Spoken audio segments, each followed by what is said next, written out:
Dire qu'il s'agit d'un sujet qui a mauvaise presse serait un euphémisme, tout comme dire que tout nier que caricature serait un mensonge. Pourtant, il n'y a rien de plus ancré dans l'évolution que la subsistance de l'espèce, ou plus simplement, rien de plus naturel que de vouloir assurer tranquillité et pérennité pour soi et ses proches. À partir de là, et qu'est-ce qu'on met derrière le survivalisme? Si on parle du SDF qui doit constamment trouver des moyens et stratégies de subsistance, en passant par des populations entières de réfugiés ou de pays ayant les plus hauts taux de pauvreté ou en guerre, qui développent un système D astucieux et vital, ou encore la famille juste financièrement qui va profiter des promotions sur les gros contenants pour se constituer un stock alimentaire en cas de gros coups durs. On parle déjà d'une application de la survie au sens large, mais aussi de situations dont personne ne peut prétendre être à l'abri. D'un point de vue plus confortable, celui qui est aujourd'hui dans une démarche d'autonomie alimentaire ou d'autonomie énergétique est déjà dans une démarche survivaliste. Alors, je n'ai pas pour ambition de donner des leçons ou de dicter une façon de penser. Mon seul but est de débroussailler le chemin pour celles et ceux qui hésiteraient à l'emprunter à cause du traitement orienté qui est malheureusement trop souvent donné au sujet. Je présente ici mon déclic de subsistance, mais surtout une façon de voir les choses, ma façon, que je veux bienveillante, mais qui n'ignore pas pour autant la réalité de notre condition d'humain. Maintenant que c'est dit, je vous souhaite une bonne vidéo. Au début, nous étions deux et c'était bien, c'était beau, c'était entier. Et puis c'est devenu inachevé. Alors nous sommes partis en quête de plénitude, nous avons emprunté un long chemin pour devenir trois, alors nous sommes devenus parents, mais alors je suis devenu papa. Et dès lors, rien n'a eu plus d'importance que de tout faire pour que cet être devienne à son tour un adulte heureux. Et puis, la réalité d'un monde qui avait toujours eu du mal à cacher ses penchants anxiogènes s'est révélée. Au fond, pas plus, pas moins qu'avant, mais juste visible, d'un coup. Il n'est pas possible de vivre et de s'accomplir dans la peur. Il n'est pas non plus possible de s'en affranchir. Il faut donc l'apprivoiser en prenant conscience qu'elle n'évite pas le danger. Elle l'en avertit, voilà tout. Mais il est donc là, tout le temps, ce danger. Elle a toujours été. Mais son éclat est désormais bien visible, presque aveuglant aux yeux d'un enfant apeuré et d'un papa protecteur. Et puis la journée passe et l'enfant va bien. La petite section, c'est pas si terrible finalement. Bien le bonjour, chers prévoyantes et prévoyants. Cette chute un brin caricaturale n'est que le reflet du degré de préoccupation propre à un mode de vie que j'estime privilégié. Et il aurait peut-être juste fallu que je te dise que devenir papa, c'était la définition la plus pure de l'amour inconditionnel, et que protéger mon enfant était devenu une mission que je mènerais au péril de ma vie, quels que soient les moyens mis en œuvre pour la mener à bien. Mais il m'est surtout apparu que le fait de savoir se laisser griser par l'insouciance était tout aussi important que de ne pas se laisser surprendre par l'imprévu. Car d'une manière générale, la vie est une succession d'échecs, d'accidents, de faux pas. Et c'est paradoxalement ce qui permet d'avancer et d'apprendre. On peut alors subir le chemin, en se laissant surprendre par ses chaos, ses écueils et ses douleurs, ou alors on peut utiliser ce que l'on a appris et continuer à avancer en tentant de limiter les dégâts, sans pour autant perdre de vue qu'il faut savoir vivre pour survivre. Je n'invente rien, c'est la quasi-définition de la résilience. Sauf que cet équilibre, il n'est pas simple à trouver.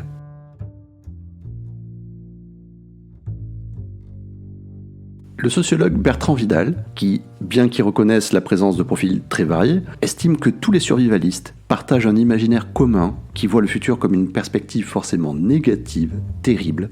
Donc, ils se préparent au pire. Ils ont le regret du « c'était mieux avant ». Il estime toutefois qu'un des moteurs est l'envie de revenir aux gestes ancestraux, à un mode de vie loin de la surconsommation et de l'industrialisation, à vivre de peu et de rien. Et il faut admettre que sur ce point, on retrouve une notion de développement durable à laquelle j'adhère, mais qui est à l'opposé de la vision de perspective négative qu'il prête. De son côté, l'anthropologue Mathieu Burgalassi, qui a mené 4 enquêtes sur le sujet, estime que le survivaliste vit dans la croyance viscérale en l'imminence d'une guerre civile. Selon lui, le survivalisme ne guérit pas la peur, il l'alimente. L'analyse de ces deux scientifiques de l'humain ne les a amenés qu'à une seule conclusion qui ne laisse que peu de nuances, là où il aurait peut-être fallu juste un peu pondérer. Un des objectifs est bien au contraire d'assurer un avenir pérenne, garantir une continuité autant que faire se peut et en toute sérénité. Je me considère aujourd'hui de fait comme un pré-peur, et je ne me retrouve pas dans ces définitions caricaturales du survivalisme pour plusieurs raisons. Comment le survivalisme alimenterait la peur ? La principale dérive d'une certaine vision du survivalisme est le repli sur soi, voire le rejet de l'autre. Au milieu de conseils pratiques sur le stockage alimentaire, sur la permaculture ou l'équipement d'une manière générale, il arrive que soit recommandé de bien identifier le voisinage qui pourrait être une menace. Il est aussi recommandé d'être discret sur les préparatifs vis-à-vis du voisinage également. D'une certaine manière, c'est du bon sens et c'est prudent. Mais ces conseils ne sont malheureusement pas assez souvent contrebalancés avec une composante pourtant indispensable à la survie, l'entraide. Vous savez, tout seul on va vite, ensemble on va plus loin. Inciter à identifier les alliés, souligner l'importance de développer un réseau de confiance via un système de services, de troc ou d'entraide, ça doit être également au centre des recommandations, que ce soit à distance, dans son village, sa rue, ses voisins, avec ses amis, sa famille, des personnes de bonne volonté, etc., etc. Alors attention, je ne dis pas qu'il faut ouvrir sa porte et son cœur n'importe comment et avec n'importe qui, je souligne juste l'importance d'un réseau. Il est d'ailleurs tout aussi important de faire en sorte que ça ne devienne pas un entre-soi stérile dans lequel circulent la peur et la défiance. Ça doit rester un espace d'entraide, ouvert et bienveillant.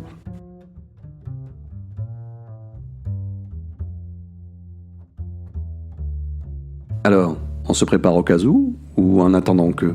Le journal Ouest France, qui a interrogé Bertrand Vidal, donc le sociologue mentionné précédemment, conclut son article en écrivant « Mais le passé et son présent à trop prévoir demain, n'y aurait-il pas danger de bien empoisonner son quotidien ?»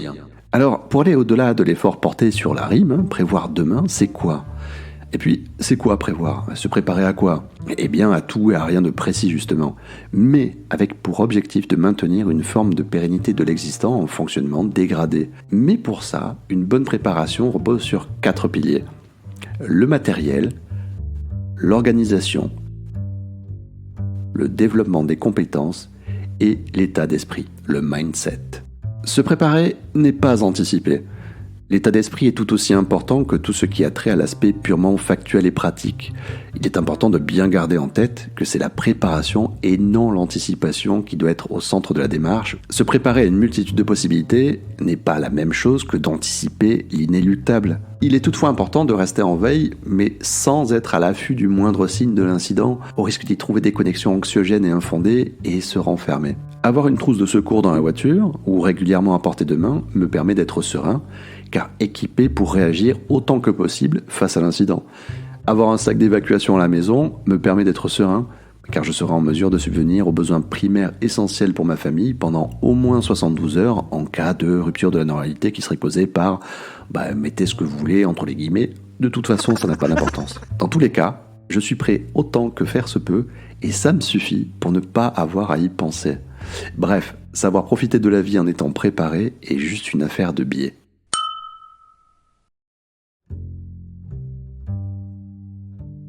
Et c'est souvent là que ça coince.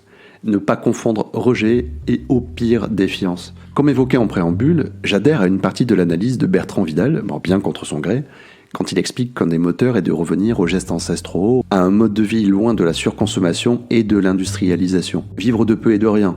Je n'y vois que des aspects positifs et une vision optimiste sur la façon d'envisager l'avenir de manière raisonnée. À mon sens, ça va au-delà même de la préparation d'ailleurs. Le temps avançant, je m'intéresse à la permaculture, à l'autonomie alimentaire énergétique, à la constitution d'un stock alimentaire tournant et au bushcraft. Cette merveilleuse pratique qui mêle construction d'abris, survie et rapprochement avec la nature. Je bricole plus, je cultive mon jardin, je m'intéresse de près à la low-tech qui par opposition à la high-tech répond à 3 grands principes: être utile, être accessible et être durable. Tous ces aspects, qui de prime abord semblent être destinés à casser un système, ne sont en réalité qu'un moyen de permettre à tous de vivre ensemble via le partage de connaissances fondamentales, utiles et épanouissantes, soit en opposition totale avec la simple définition de la survie. Ainsi, vouloir revenir aux gestes ancestraux, être utile, ne constitue pas un rejet de la société, mais une autre façon de l'aborder en redonnant un sens à ce qu'on lui apporte. Alors, je ne suis pas naïf pour autant. Il existe dans notre monde une part sombre qu'il ne faut pas ignorer et à laquelle il faut être préparé sans pour autant sombrer dans la méfiance de tous les instants. Je vous disais au début qu'il fallait être équilibriste. Quand on traite avec de l'humain, il faut savoir garder en tête tout ce dont il est capable, le bon comme le mauvais. L'ignorer serait de la pure mauvaise foi de ma part. Bref, le monde n'est ni noir ni blanc, juste gris avec plusieurs nuances face auxquelles les certitudes sont destinées à s'écrouler, mais pas les convictions. Voilà pourquoi je crois par-dessus tout en la résilience collective au travers de la résilience individuelle. Et au risque de paraître contre-intuitif aux yeux des sciences humaines, plus il y a de gens préparés, moins il y a de gens guidés par la peur, donc plus ouverts, donc plus à même de partager leurs connaissances, leur philosophie de vie. Donc non, le survivalisme n'alimente pas la peur. À mon sens, c'est l'optimisme qui doit guider la majorité de la démarche, car tout reste affaire de volonté. Merci d'avoir regardé cette vidéo jusqu'au bout. Il me tenait vraiment à cœur de partager avec vous l'état d'esprit qui m'anime, que je veux humblement, pragmatique et bienveillant, car tout mon raisonnement en découle. Soit que ce n'est pas par peur qu'on se prépare, mais par nécessité et tranquillité d'esprit. L'autre but de cette vidéo est de déculpabiliser celles et ceux qui hésiteraient encore, qui auraient l'impression d'adhérer à un culte obscur, voire de perdre une part de leur humanité. Et s'il ne fallait retenir qu'une seule chose de cette vidéo, et pour le coup, ce n'est plus une opinion mais une forte incitation, c'est soyez prévoyants, soyez prêts. Pour finir, comme ça rassure toujours les étiquettes, car ça permet de se situer, il existe un quiz qui t'en donne une si t'as un doute, je le mets en description. Il n'est pas tout neuf, mais il est toujours d'actualité. Alors, en commentaire, n'hésite pas à me dire si tu es un trappeur, un néophyte, un prépeur, un utopiste, un survivaliste pur et dur, un résilient, ou un survivaliste qui s'ignore. Personnellement, je suis un prépeur, et ça tombe bien, c'est le titre de la vidéo. Ciao!